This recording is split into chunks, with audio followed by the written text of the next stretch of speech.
हम 543 संसदीय सीटों के लिए हो रहे चुनाव के मध्य में हैं और 7 चरणों के लिए करीब 57 करोड़ योग्य मतदाता हैं। लेकिन ये चुनाव का दौर ऐसा है जब चुनाव आयोग आरोपों और विवादों के केंद्र में है। इन आरोपों में एक आरोप की सुनवाई सुप्रीम कोर्ट में चल रही है। चुनाव आयोग पर मतदान संबंधी आंकड़ों को देरी से जारी करने का आरोप लग रहा है। इस मामले में सुप्रीम कोर्ट ने शुक्रवार को भारतीय चुनाव आयोग को 1 सप्ताह के अंदर मतदान संबंधी आंकड़ों को जारी करने से संबंधित याचिका पर अपना पक्ष रखने को कहा है।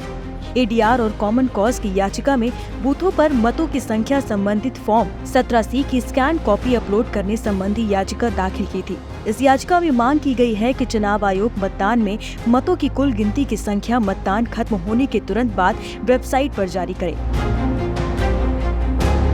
भारत के मुख्य न्यायाधीश DY Chandrachud, justice JB Pardiwala और मनोज मिश्रा की बेंच इस मामले की अगली सुनवाई 24 मई को करेगी।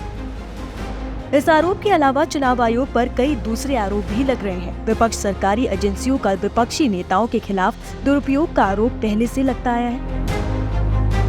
ठीक चुनाव से पहले अरविंद केजरीवाल और हेमंत सोरेन की गिरफ्तारी को लेकर भी विपक्ष सरकार पर हमलावर रही है। अब आपको बताते हैं कि आखिर चुनाव आयोग पर क्या आरोप लग रहे हैं।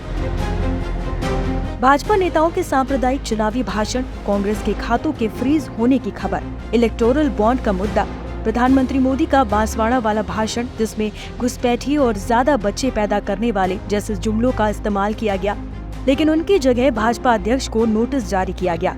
चुनाव में कुल वोटों की संख्या की बजाय वोटिंग प्रतिशत जारी किया गया।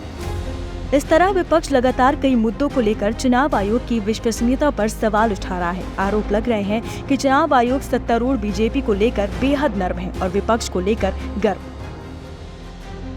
CGI ने कहा कि चुनाव आयोग को उस याचिका पर जवाब देने के लिए उचित समय दिया जाना चाहिए। लोकसभा चुनाव के 6वें फेज की वोटिंग के एक दिन पहले 24 मई को समर वेकेशन में उचित बेंच में सामने सुनवाई के लिए लिस्ट किया जाना चाहिए।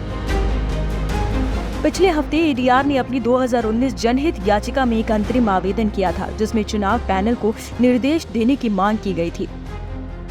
सभी पोलिंग सेंटर्स के फॉर्म 17C भाग 1 की स्कैन की गई कॉपी वोटिंग के तुरंत बाद अपलोड की जाए।